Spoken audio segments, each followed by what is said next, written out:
Thank you. Assalamu alaikum everyone, and Ramadan Mubarak. I'd like to thank the Rumi Forum and the Turkic American Alliance for hosting this lovely iftar here today at the TAA. It's a real blessing to be here with you all.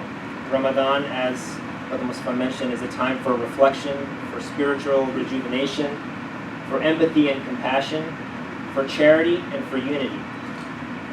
We welcome this Ramadan with heavy hearts as our nation's beloved champion, the world's champion, the people's champion, Muhammad Ali, the greatest, passed away from this world. Today was his janazah, or funeral prayer, in Louisville, Kentucky, and we join all those mourning his passing. And in this month of reflection, we have the opportunity to remember his example, how he confronted racism and injustice, how he fought for equality and religious freedom, and how he championed peace and reconciliation around the world. He was courageous, he was dignified, he inspired millions, he shook up the world. Ali is not alone in the fight for justice, equality, and a better world for all.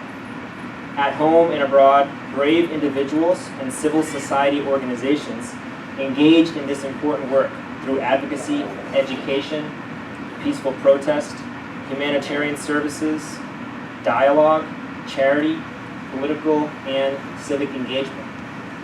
They are the change leaders, the backbone of society, the source of strength and resilience and innovation. They deserve our praise and protection. Here and abroad, the United States champions the role of civil society. And recognizing the vital role that civil society plays, we have made engagement with civil society a cornerstone of our foreign policy. We work bilaterally and multilaterally with other governments, as well as directly with civil society, to ensure that civil society has a safe, open, and enabling environment to operate, one in which the rights to freedom of association and of peaceful assembly are protected. Unfortunately, in far too many parts of the world, as many of you know, governments are shrinking the space for civil society rather than expanding it. This was one of our top concerns highlighted in the 2015 Human Rights Report released in April.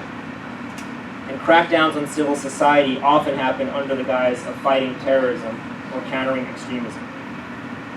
We believe that societies become stronger and more vibrant by allowing expression from diverse voices within society. And we work globally to ensure that civil society organizations, regardless of their religious or political orientation or the issues on which they work, have a safe, open, and enabling environment within which to operate, where their rights to freedom of association and peaceful assembly are protected. We do so because it is the right thing to do, and because societies that protect such human rights are more stable, democratic, resilient, and prosperous. We appreciate the NGOs all over the world who do work to promote interfaith and intercultural dialogue, because they enrich our cultural and religious diversity and make the world a stronger and safer place. Thank you again for hosting us here today and for all the important work that everyone in the interfaith community does to do this important work.